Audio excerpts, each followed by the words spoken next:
This KFAN podcast is sponsored by Builders and Remodelers, exclusive Twin Cities provider of Elements Windows. Get the highest quality windows at unmatchable value. Visit buildersandremodelers.com for more details. Fan.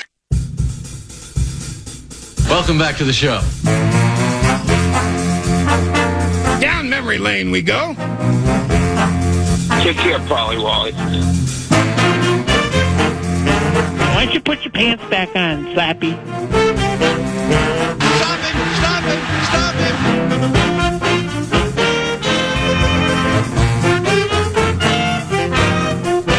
Little hoop action. Hell yes!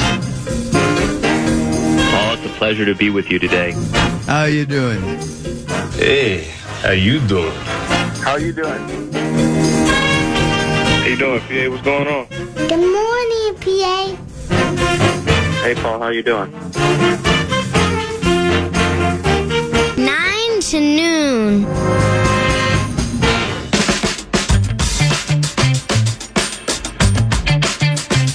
Nine to noon. 9 to noon. 9 to noon. At FM 100.3 KFAN. Good morning. There we go, Paul! You've heard it said before. The more things change, the more they stay the same.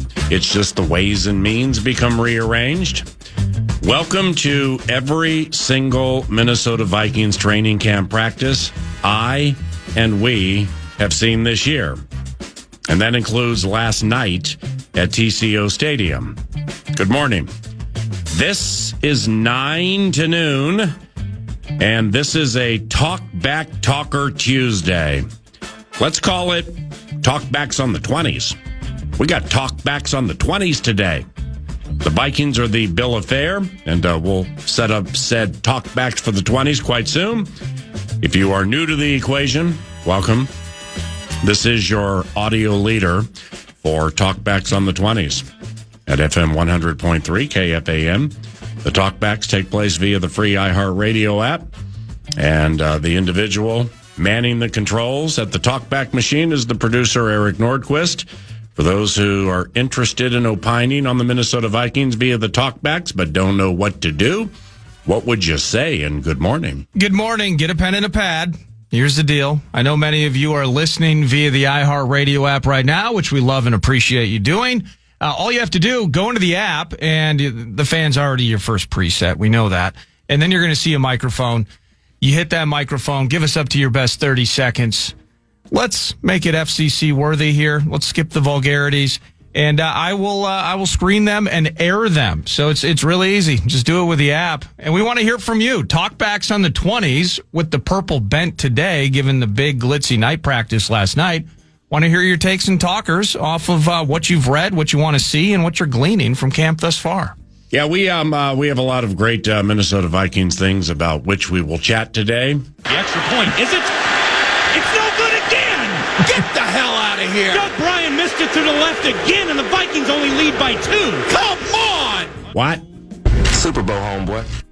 Training camp, passing game. It's a long year. Everybody just relax.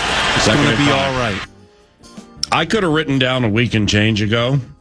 Vikings practice. Passing game, inconsistent. Sam Howell never makes plays. Addison drops too many. Guys are super well covered basically every single play. Sans Jefferson in the mix, and it gets tighter and more congested when you got no he's TJ, as in Hawkinson. The running game looks good. Jordan Mason has been the highlight of the offense. Jeff Okudah, Byron Murphy Jr., and Isaiah Rodgers look fantastic. The defense swarms, and the kicker still mostly is the bomb. He was 6 of 6 last night at the night practice. I could have written that into the first training camp practice, and a lot of it still would be the same. Yeah. What's taking place with the 2025 Minnesota Vikings is a re-identification of the dream. 9 to noon dubbed it many, many years ago with many different regimes. The reconstruction of the dream. This has some re-identification of the dream to it. Like this regime, all right? K.O. and Kwesi. 2022, high-end explosive offense, and a defense that eventually would let you down. Draw a line through 2023 when negotiating the 4-quarterback trick. 2024, better and effective balance with the run and the pass and rush and cover. 2025, defense. Ba-da-da-da-da. Defense. Ba-da-da-da-da. Defense. Defense. As the identity shapes when healthy and when Hargrave, Allen, Van Ginkel, Grenard, Cashman, and the top 3 corners are in the game, until proven otherwise, ain't nobody moving it for big chunks on those guys, and they'll be top 3 in third down defense. Caleb, are you ready? Fall down, Chicago Bears. Ha ha ha. United faced. Defense. All the quarterbacks did last night was run. Yeah. For their lives. Yeah. I mean, Run Baby Run, the Sheryl Crow song, is montage made, but it's designed for running backs getting loose from like 50, 60, and 70 and going for 242 and 3. I feel you. Quarterbacks did a lot of running last night. Lots of rolling pockets against these guys.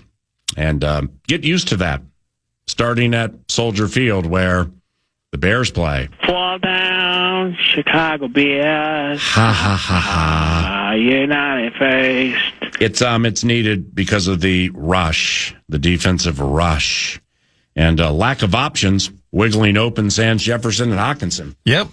I mean, do I need a face change? Do I need an early training camp face change? Paul, change your face. What's your number? It needs to be that of positivity. Paul, well, Paul is always about positivity. Paul is always about #faith, something yours truly brought into the equation at FM 100.3 KFAN a decade and a half ago, and they liked it and they put it on T-shirts. So that's the end game, the end equation for yours truly.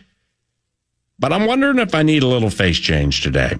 I don't think copyright Ricky Rubio. It's an age-old Ricky Rubio bit. Cutest soundbite ever. All negative. They're losing. And he said something along the lines of, we need to change our faces, which means we need to stop frowning. We need to start smiling. Yes. I don't think I need a face change because it's way too early in the equation to require a face change, a frown turned upside down. But re-identification is a real thing. And when you've taken in as many training camps as I have, but just for the purpose of this regime, it's with McCarthy, Howell, Rippon, and Brosmer. You don't expect the scholarly mind and or quick twitch decision-making of chains to just all of a sudden happen. Like Darnold, with the perma scowl on his face, he had some up and down to him during training camp last year, but there were big plays that occasionally were made. Now, this is FIJA, Fairness and Jefferson Act. As we've said before, it is quasi-unfair, yet difficult to perplexingly analyze what we know can be a high-end passing game. I mean, even at times with Josh Dobbs, well, we need a covenant cleanup for that. Covenant cleanup's provided by nobody. The covenant cleanup, no. Josh Dobbs never provided a high-end passing game. No, he did not. But like when Dobbs, wasn't playing anymore and Nick Mullins jumped in, that's a high-end backup right there. Well, now we're going for 400 and change in the passing game. Yeah. Guys are being thrown open. Guys are catching passes in stride. And then beloved Nick would drop it or throw it to the other team at the end of the game, and you'd lose a humdinger. But we know whether it's Chains, Mullins, or Sammy D, we know what this passing game is capable of. Yeah. We know when Justin Jefferson and T.J. Hawkinson are in games what this passing game is capable of. But in the re-identification covenant, face change may be required when watching all these quarterbacks run. And all of these rolling pockets against this defense for Brian Flores. When quarterbacks, generally speaking, when quarterbacks are moving as much as they have been at this camp, that's because guys aren't getting open. I mean, a kid quarterback's going to miss a guy or 10 over the course of a week and a half. Right. Likewise for Howell and Rippon and or Brosmer. They're going to miss guys. Tom Brady misses guys. Patrick Mahomes misses guys. But this is different because without Jefferson and now without Hawkinson for a minute, I'm watching these plays and I'm seeing a defense that I absolutely wholeheartedly know the reality will be, if all the right guys stay healthy, this will be one of the, if not the best defenses in the National Football League. They'll hit all the right metrics and they'll be high end on third down. They'll be high end with points against. They'll be high end with defensive scoring, especially if the gink is on fire. We don't need nobody else. Let's burn. Hello, my name is Andrew. 3-2. So the kid quarterback ain't ready to swivel up and scan all the reads. That's fact. That's not only fact for him. That's fact for Patrick Mahomes in his first training camp. That's fact for Tom. That's a fact for Tom Brady in his first training camp. Probably was the same for Fran, the man on the fan. But if you ask him that question, 9 to noon, he'd say, nope, every training camp, 6 touchdowns, 0 picks. They never got to me. I feel you. I'm like, hey, Fran. Okay, calm down. Fran, the man on the HOF fan. But there's just no time. Yeah. There's just no time. I mean, Flores, I really, I haven't talked to Kevin O'Connell about this or really about much football during the early stages of the training camp, and that's all set to change here in a few days. But I just really would love to know if the design, this is what makes training camp so strange. It's the good times and bad times of training camp. And it happened again last night. And it happens every single day. Like I said, you've heard it said here before 695 times over the course of 27 years and change. The more things change, the more they stay the same. It's just the ways and means become rearranged. Well, good times, bad times, every single training camp. Like, yes, somebody on the defense made a massive play. No. Why does Sam Howell keep short hopping passes? Oh. So the rush was great. It was on him. Cool. Where'd it come from? Who broke down? And why is he short hopping it? As if he's a new age Nishioka. Tsuyoshi Nishioka. Okay, calm down. I mean, just short hopping him like Donovan McNabb in his final season in the NFL here. Calling it worm burners. But he's a backup. Okay, so we ain't tripping on that. Sam Howell's not starting. That's it. Sam Howell's not starting for the Minnesota Vikings, and we know it. Either is Brett Rippon. Either is Max Brosmer. J.J. McCarthy's the starter. But to have an expectation of a 22-year-old quarterback to just bounce around in the pocket looking like Captain Cool with his head on the swivel and eluding every single rush and dropping the left shoulder to get away from Grenard and stepping up away from Van Ginkel and backpedaling and doing the moonwalk and booting out to the right and firing down the field. And there's Silas Bolden. Who knew? He got loose. That's just crazy. I mean, that's just not going to happen at age 22. Will it happen eventually? I believe absolutely yes. O'Connell said yesterday McCarthy plays against the Texans. When I heard that, I'm like, hey. I feel you. Well, that's super sweet. Not surprising to 9 to noon. The question is, how much does he play? because I think this is important. When it comes to big picture NFL stuff, my opinion doesn't matter. I'm the announcer. However, in recognizing that, what are we looking at today? The 5th. All right, a week from tomorrow and a week from Thursday, 9 to noon, actually gets the privilege and the opportunity to broadcast and broadchase from the exclusive Vikings Radio Network perch overlooking 4.5 perfectly manicured practice fields. Why a half? Well, because they're renovating one half of the Mike Hughes Memorial Field. Super Bowl, homeboy. So we're going to be on the perch. Here come Stephon Diggs and Garrett Bradbury and Carlton Davis and super special Drake May and Mike Vrabel and the rough and tumble New England Patriots. Well, those are games. Those are basically games. They're mini games within practices. A week from Wednesday and a week from Thursday. Ain't no reason to play prized assets, specifically your young quarterback, in that preseason game Saturday at noon on the vast and ever-expanding KFAN Minnesota Vikings Radio Network. I ain't drawing a line through it. Not saying McCarthy won't play. I got no idea. I'm just kind of laying out the landscape here. Yeah. Looking at this Texans game Saturday at 3, and then the Patriots the next Saturday at noon, and nobody plays in the final preseason game from Nashville against Cam Ward and the rough and tumble Titans. So I think my only question regarding McCarthy this weekend is, like, how much does he play? I'd love to see him play into the second quarter. And, so then you get into the age-old conversations or age-old adages or things that are tried and true throughout the National Football League. It's we want him to work behind the first offensive line and with the first running backs and the top receivers and tight ends and everything. And, we don't want him to be behind a backup offensive line, or we don't want him to have to run play action off Ty Chandler or Xavier Scott. And we got Silas Bolden and Dante Fleming putting double moves on Texans corners. We don't want to deal with that. You don't?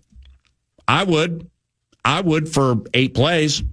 I mean, this is a confidence kid, all right? And that's who he was at Michigan, and that's who he will be here.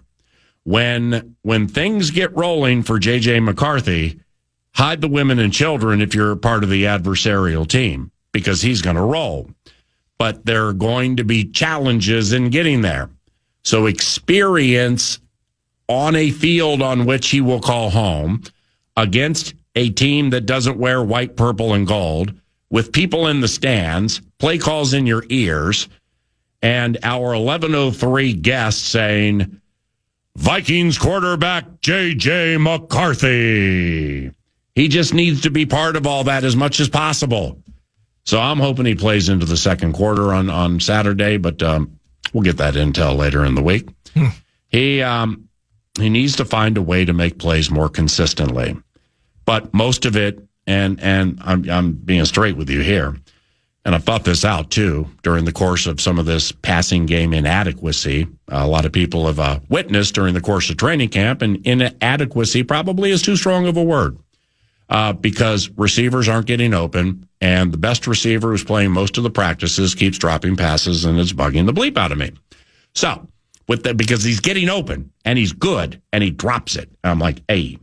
So, when it comes to McCarthy, it's, yes, there needs to be better. Saturday was lights out. He had some good moments last night. But it's this defense it's good times, bad times. Holy cow, I'd really like to know is the plan for Brian Flores to dial up the 10 of 10 prime cut defense with the best players on every single play? Well, it has to be. Because that's what the highest level of performance is all about. You don't ask your players to pull back because you're trying to get somebody right. Nah, somebody's got to get right through it. People got to get right through it. That includes several people, offensively speaking. Talkbacks on the 20s. 9:20, 10:20, 11:20.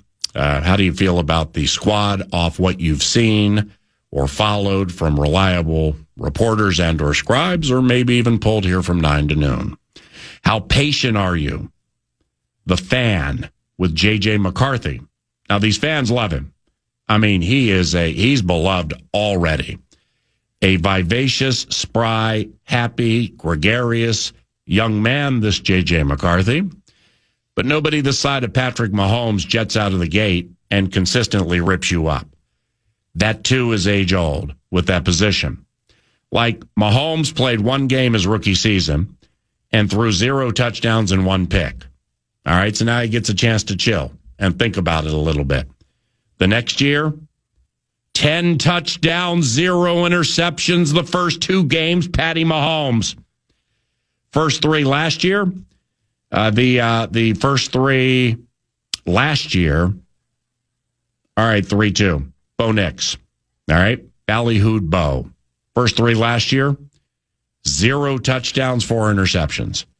Bo Nix didn't throw a touchdown pass until his 4th game. Caleb Williams' first 3 last year, 2 touchdowns, 4 interceptions. Drake May last year, North Carolina rookie. 5 touchdowns, 2 interceptions in his first 3. Who knew Drake May? Whoa. Bucking the trend. C.J. Stroud. Who doesn't love C.J. Stroud? A couple of years ago, he was a rookie. And his first 2 games, 2 passing touchdowns and 11 sacks. Why? Because he held the ball too long. And that's what kids do. Talkbacks on the 20s. What are we sitting on this year with the 2025 Minnesota Vikings? And what do they have in J.J. McCarthy? And how long will it take to consistently look fluid, natural, and in hand and in command? We got some bike spice around the corner. That's part of the Timber Tech What's on Deck set list. Also part of said We Do Decking Right set list. A little ditty called Beating the Birds, as in the Eagles, who are the target at which to shoot in our conference and in the league. I feel you. Beating the Birds, though, after Vikes Bites. Box of all boxes, Everett Box joins in the final hour. We have a super smart sideline analyst for the Houston Texans radio network joining us from posh and Tony and beautiful Greenbrier in West Virginia, where the Texans are executing their Texan toil. That'll take place about 45 minutes from now. Nordo produces, and I'm Paul Allen. This is your audio home for Minnesota Vikings football. This is FM 100.3 KFAN, and this is 9 to noon.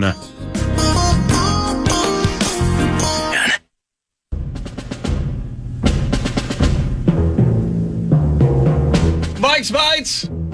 Vikes Bites, 9 to noon. Vikes Bites is always brought to you 9 to noon by Thousand Hills Lifetime Graze Grass-Fed Beef. We got too many men out there.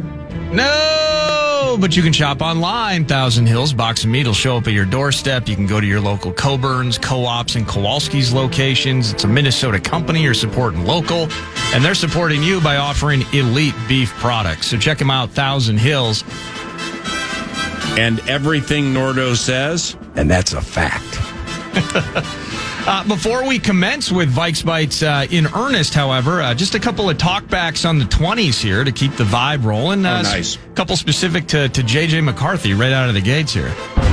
Hey, good morning, guys. Mitch here from South St. Paul. So just a quick question about J.J. McCarthy here. So I'm seeing more stuff about training camp this year about him possibly regressing, kind of making some bad throws and stuff like that. But you weren't really hearing a lot of that last year when he was a rookie. Is it just because he has more of the spotlight on him now being the starter, or do you think he could be possibly regressing from last year? Just a little curious because I'm seeing more negative this year than I was last year about him. I'll hang up and listen. Thanks, guys. Thank you, Mitch. Face change required, and that comes with respect. Thank you very much for being the first talkback on the 20 in the history of talkbacks on the 20s at AM 1130 KFAN or FM 100.3 KFAN. Last year, McCarthy was a backup, so he didn't get the voluminous reps that he gets now. He was working with different players than he's working with now. He was working against a different defense mostly than the one against which he's working now. Now, this year, actually, there hasn't been a regression. Of late, there has been progression. Yeah. because some of it was just seemed so confusing, and this amoeba 3-4 hybrid with floaters and a side dish of 46 with Doug Plank in the middle of it. I mean, it's been tough for everybody. And I said this yesterday, but it does beg repeating that the Flores defense is so different from what everybody in the NFL runs. And it does have 46 defense concepts and elements to it. So, therefore, I think it causes our faces to change and hearken to 2022, when it took Kirk Cousins 2.5 weeks to find his way around this defense. And that's somebody who'd been in the league like 10 years or 8 years. So that's part of the context.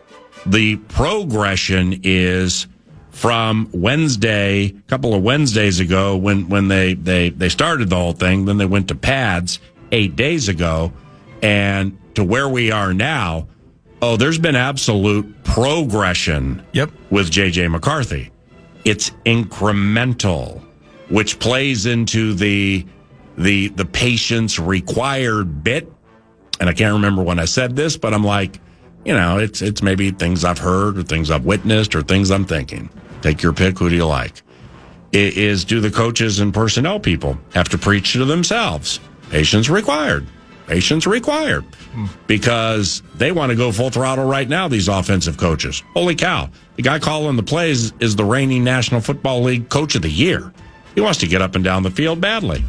But he's looking at this amoeba going 10 of 10 with the gink every single play. And I don't have 18. I ain't got 87. And funny, when 3 gets open, he drops it. And Silas Bolden needs to work on his double move. So that's all part of training camp. It's fun. It's quirky. It's challenging. But McCarthy, actually, over the last week, I sense there has been a progression. What about you, the mad producer? I agree with you, and I'll give my thoughts on it right after one more talk back on the 20s here, McCarthy related. PA, this is Jimmy. Hey, Jimmy. Tell me, please, it's not time to panic about J.J. McCarthy. Please give me a couple of reasons why we shouldn't be panicking. Our only hole, as I see it, is our quarterback. Talk me off the ledge. So I've had to change my face and really getting to watch it from the catbird seat last night, the night practice, PA. Yeah. This freaking defense is incredible. I mean, it's almost like it feels like there's... First time you've seen a practice, right? This year? I've seen several, yeah. Yeah. I don't generally stay for the whole thing, yeah. but I've seen several. This, though, being able to watch it from above and not having to peek 100 yards over to my right or left. Yeah. That's the beauty of being at TCO Stadium. Mm-hmm. But this it's almost like Flores has an axe to grind with what I'm watching. That's what it feels like. I know. And so when you're talking about changing your face and patience required, what I would say, talking people off the ledge, first of all, don't be on the ledge. Everything's going to be okay. Yeah. And the kid QB is going to be good. Yeah. This only brings more excitement my direction in terms of the Texans preseason game and then those joint practices. Because this isn't, I mean, they're going to face competition. They're going to face opportunities, and the Patriots are going to come correct in those joints too. They're trying to make their team better. All of that. I get it. But this in some ways feels like, and let's just pretend we exercise on a regular basis. You're wearing like a 25-pound weighted vest, and you're going out for a walk every day. Well, hold on the exercise vibe. Yeah. So at TCO Stadium yesterday, when you arrived, after departing Chaska at 2:15 in the afternoon and arriving in Eagan at 5:45, approaching the evening. It's not far off. It's the 212 Prairie Center Drive clip. That's working on the Con's very last nerve. Indeed. For me, it's the diseased zipper merge at 13 and 35. Yeah. Both ways, zipper merge, diseased. But here's the question. So when you arrived at TCO Stadium, there, to get to the TCO press box, there are options. Did you go up the stairs? I did, yeah. Or did you go up the little stairs that only have 6 steps and take the elevator 1 floor. Oh, well, that was obvious. Yes, I took the small stairs and then did take the elevator up 1 floor. 100%. That's the way to do it. Right, because we get tired walking downstairs. That is correct. But anyway. But it's kind of, you run and you work out with this weighted vest. And the kind of idea, you first of all, you get stronger, but you're not operating at your best possible capacity. You're still kind of being weighed down. I like that. And then you take that vest off, and now you're out there like a shot, right? Yes. And I think in some ways, because I don't think it's hyperbolic to say that this front seven might be something that's uber special in 2025 based off of everything I'm watching. That's why yesterday I made that proclamation, and I'm like, I'm not best ever, worst ever guy. I'm telling you, in the near quarter century that I've been next to this team, that defensive line depth might be the best that I've seen. I mean, it's the combination of, what you picked in free agency a year ago, combined with, I don't think you can undervalue the idea of Javon Hargrave, Jonathan Allen. You want to talk about axes to grind. Now, Allen's just kind of chilling. I think it was a vet day for him. But Hargrave is like, I played 3 years ago. I'm on a 1-year deal or whatever it is. Like, I want to get paid again. I want to return to greatness again. Sitting on the bench and hanging out in sweats in 2024 was awful, and the disastrous season I had in the Bay. Preach. I want to prove something. That's what you're feeling from this defensive side of the ball in particular. And so is this the idea that there's patience required? Because frankly, you just got to take the weighted vest off. So facing whatever the Texans are bringing to you on Saturday, let's see what JJ does there. And it ain't for a drive, please. Totally with you. I call me nutty. He's got to get out there at some point. I know we're worried about health and all that. Play for the first half. Or maybe it's first quarter and then it's a drive-by-drive vibe. Yeah. He's not going to have the full complement of the Minnesota Moving Company in front of him. And as you mentioned, best wide receiver, best tight end out of the mix. You're probably not going to play much of Addison in the mix. So, but then these joints next week against Vrabel's defense, let's see how the kid shows up in those moments. Because what I will say, he's been running for his freaking life. The throws that he is making when Addison's catching them, his connection with Naylor for most of camp has been pretty evident. Yeah. I saw, he's making the right throws. It feels like he's making the right reads. I don't see him flailing and looking like he's completely uncomfortable and doesn't know what to do. There really is a function of a situation where his receivers aren't getting open and the offensive line just hasn't been able to give him enough time. If these were real full speed reps, he'd be getting sacked on half of these plays. And so all of that, you just kind of got to weed through as much of it as you possibly can. But I would say patience. And maybe when we get that weighted vest off and see what this thing looks like against other competition, I'm hoping and I'm optimistic, I believe, that this will look a lot better on KO's side of the ball. Flo, what do you got against the head coach? This is an old-fashioned ass-kicking right here. I mean, is this Ditka Buddy Ryan? I mean, what is this? I mean, it's 10 to 10 prime, no matter who you're flooding. I mean, I'm half waiting to see the metaphorical play clock run down and get to 15, 14, 13. Well, you can't get players in the game at that time, can you? Well, sure you can. Just when you think it's going to be Tyler Batty busting off the edge, Flo's running in gink. This is an old-fashioned ass-kicking right here. Brosmer's like, why? Ready? And then it's... This is an old-fashioned ass-kicking right here. Damn, Buddy Ryan. Brosmer's got a better arm than I thought, too. I watched him a bit with the Gophers, of course, last year. But actually, in person, I kind of like what I saw from Brosmer. He looks like he belongs. He got some swag. A fair thing to say. Yeah, he got a little swag. The howl bit just ain't working right now. Nope. The entire process grinds, it feels like, to a complete halt when he's running, whether it's 7-on-7s or anything like that at this point. Is that just the mental mountain that he's climbing to get the timing and everything in?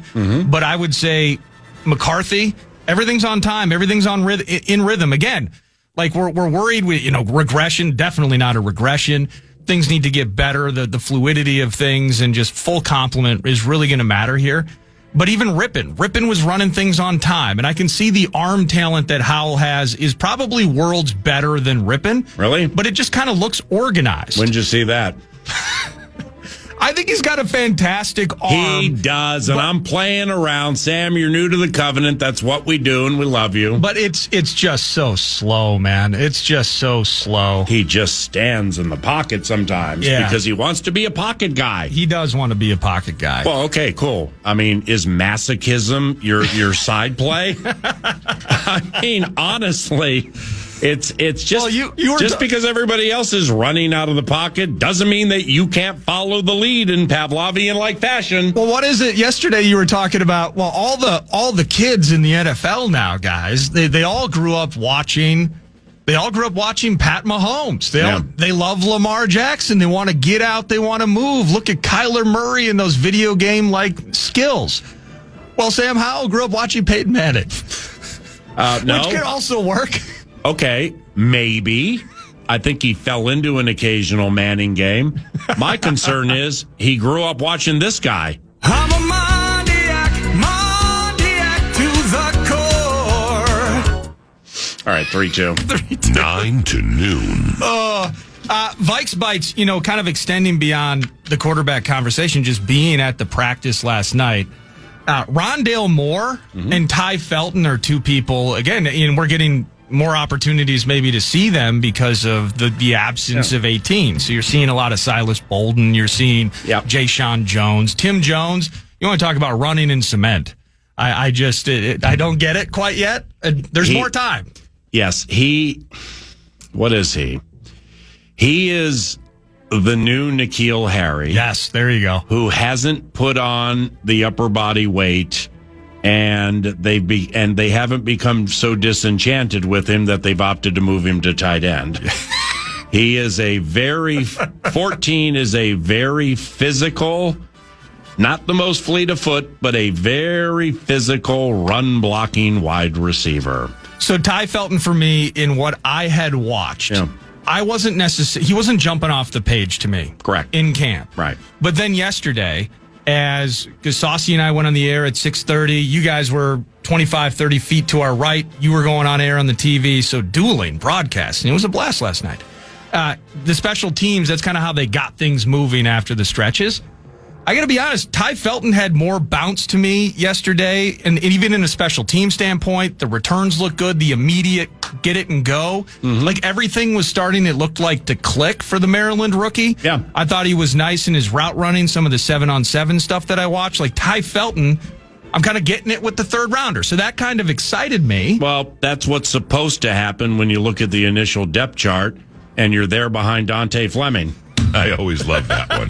So that was Yes. Hey, Spearfish, close your door if you're listening. It's all in jest, but man, we're having a good time right now. But then on the other end of it, and this was somebody, I mean, whether it's Lieber, I've talked about him a bunch, just kind of the intriguing, like, we're holding on to what the idea of Rondale Moore, the idea of the game changer at Purdue, the idea of the athleticism, the shiftiness, and all of that when in his healthy years, early career stage with the Arizona Cardinals. Awful injury. I'm curious if he's fully 100%, man. He's out there on the grind. He's trying to find a role and a spot. I saw him doing a little bit of return work when the catching, like the ability that Rondale Moore has is awesome.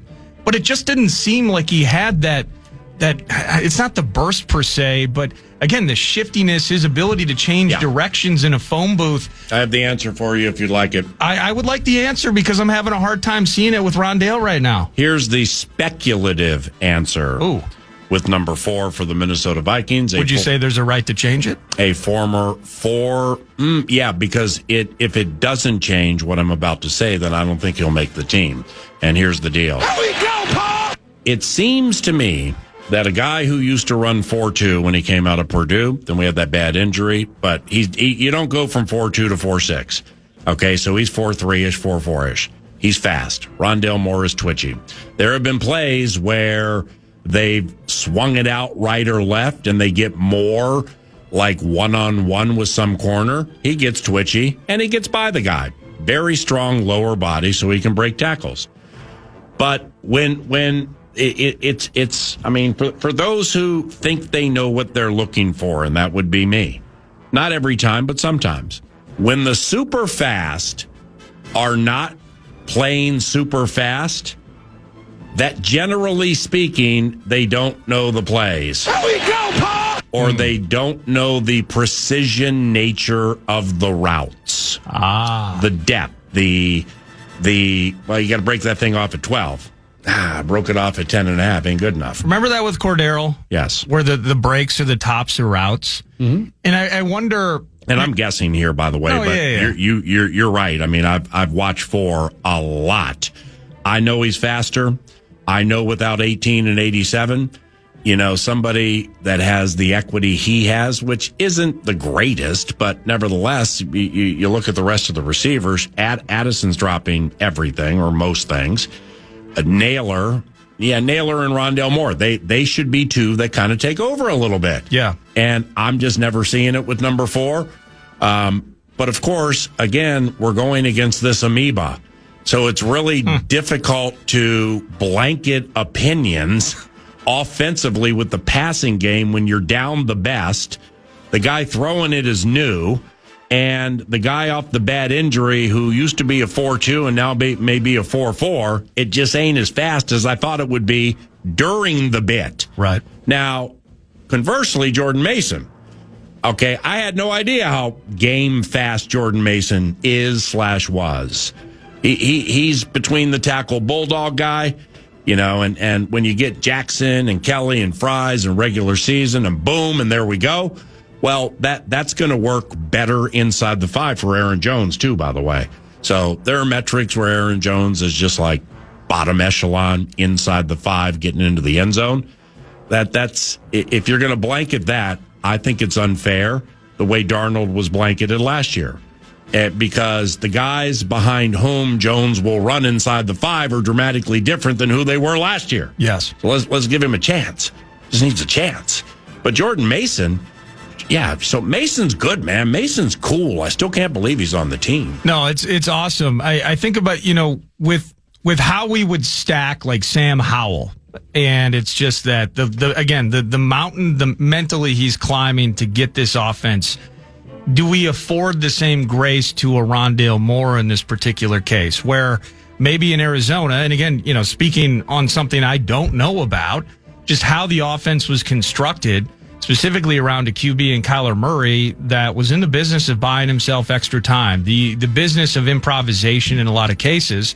Was there the precision required to put yourself in spots to be there for Kyler Murray in the same way that precision is absolutely required for what you need to do in Kevin O'Connell's offense? So does maybe I have to change my face on Rondale, at least in the short term, but yeah. I think you're on it where if that doesn't change, maybe Rondale doesn't make the mix. And forever, I have to be honest, I just assumed.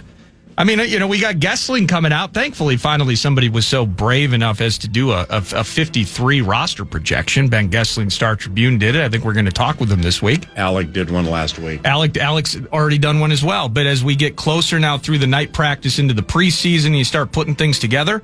I had number 4 in the mix every step of the way, just unconsciously. Oh, I still do.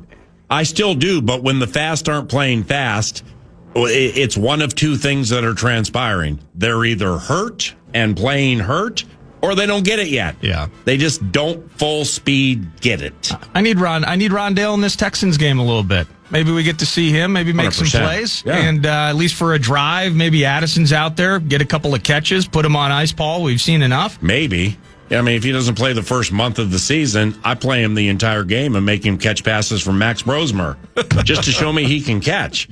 Because I know he can catch. I've seen it. We've all seen it. Oh, I got so much more on practice and everything, but that's Vikes Bites, brought to you by Thousand Hills Lifetime Grazed Grass-Fed Beef. There is a brilliance to the approach and or management with Rondale Moore to this stage of the equation. Because he's auditioning to become the primary punt returner. And when you play with the Arizona Cardinals and you attempt to catch those looping punts Kyler Murray throws, I always love that one. I mean, you're dead set to be Dante Hall, aren't you? So I understand that approach. PR1. You're listening to 9 to Noon. This is your audio leader for everything that wins. It's KFAN.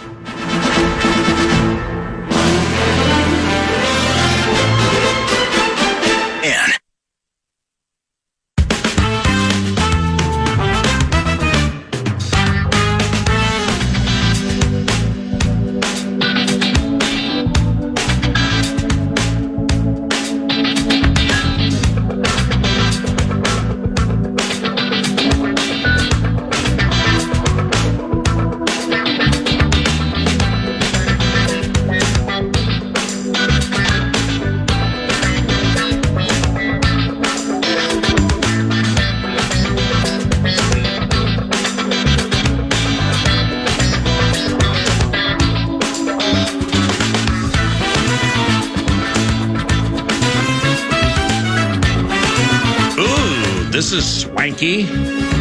We got Texans guy from West Virginia coming up in like 7 minutes. So beating the birds may be a two-part presentation, which means it would be in the season wins totals file.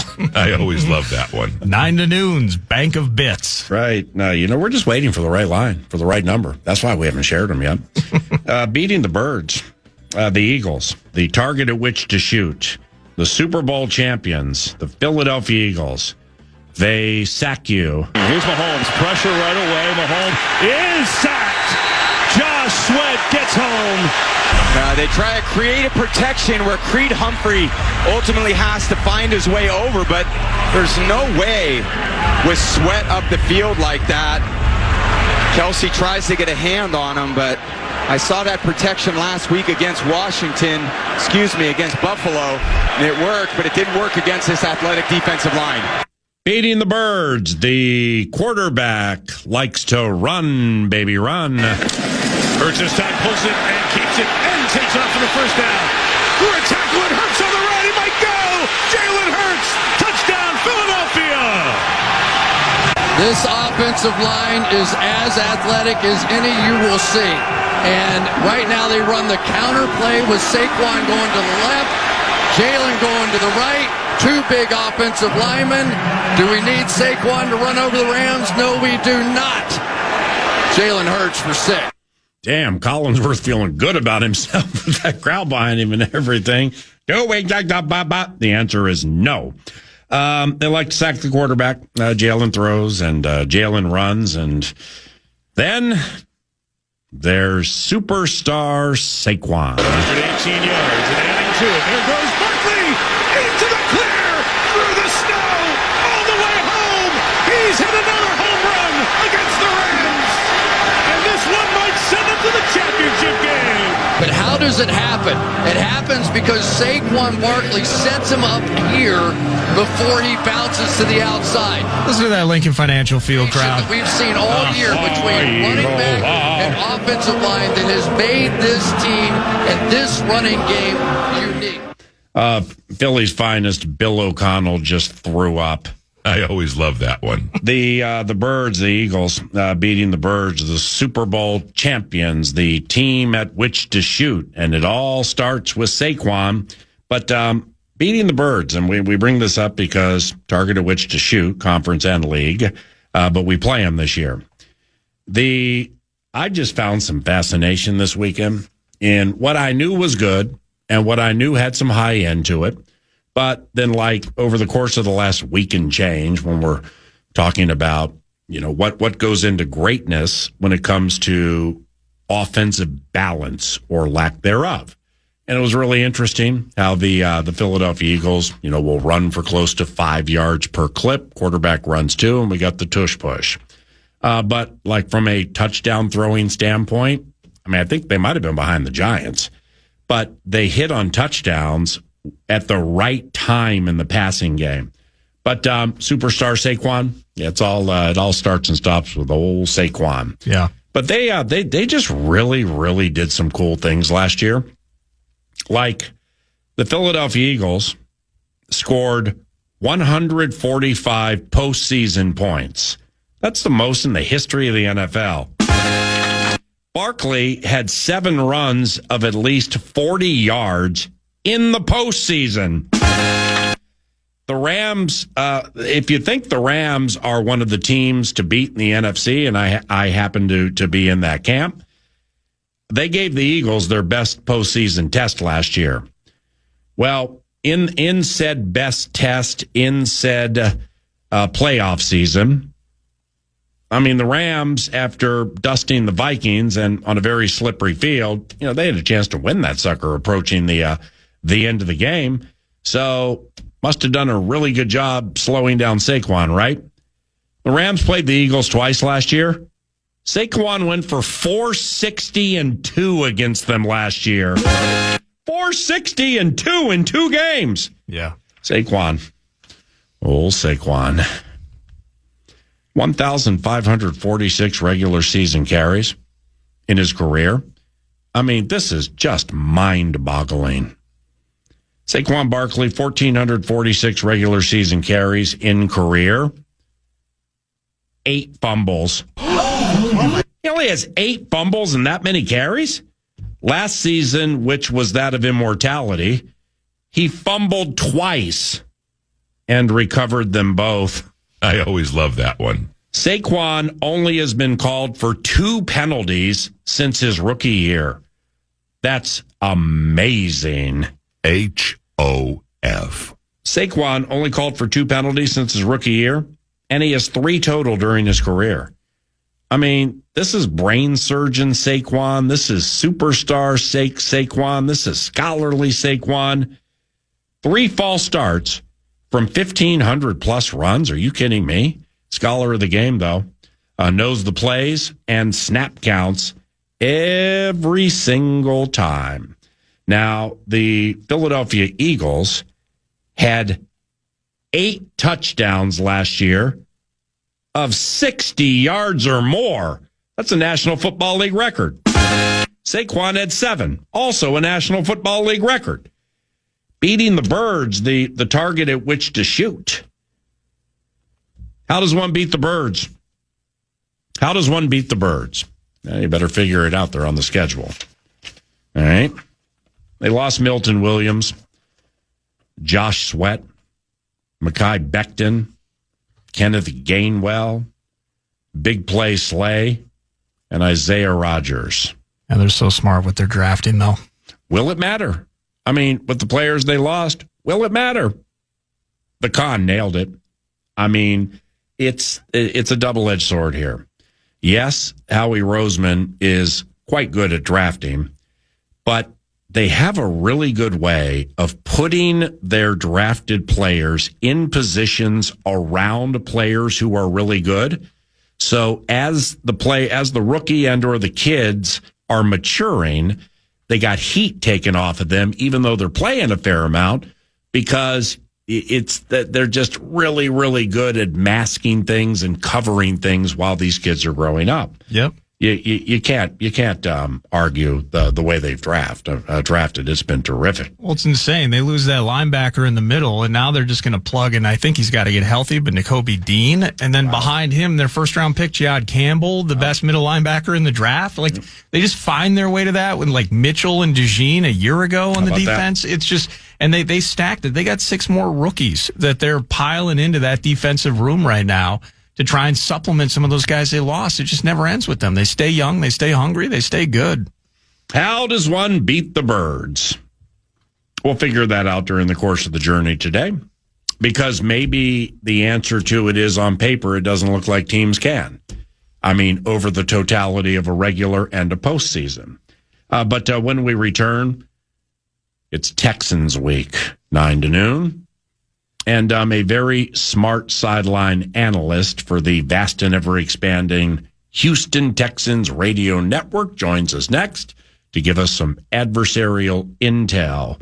This is your Finding Ways to Beat the Birds leader, the fan. Every business has an ambition. PayPal Open is the platform designed to help you grow into yours. With business loans so you can expand and access to hundreds of millions of PayPal customers worldwide. And your customers can pay all the ways they want with PayPal, Venmo, Pay Later, and all major cards. so you can focus on scaling up. When it's time to get growing, there's one platform for all business. PayPal Open. Grow today at paypalopen.com. Loans subject to approval in available locations. You're great at protecting your own personal information. You probably even use things like two-factor authentication, strong passwords, and a VPN. But as much as you try to be in control of how your information is protected, there are lots of places that also have it, and they might not be as careful as you are. That's why LifeLock monitors millions of data points every second for identity threats. If your identity is stolen, a LifeLock US-based restoration specialist will help solve identity theft issues on your behalf, guaranteed or your money back. Plus, all LifeLock plans are backed by the $1 Million Protection Package, meaning LifeLock will reimburse you up to the limits of your plan if you lose money due to identity theft.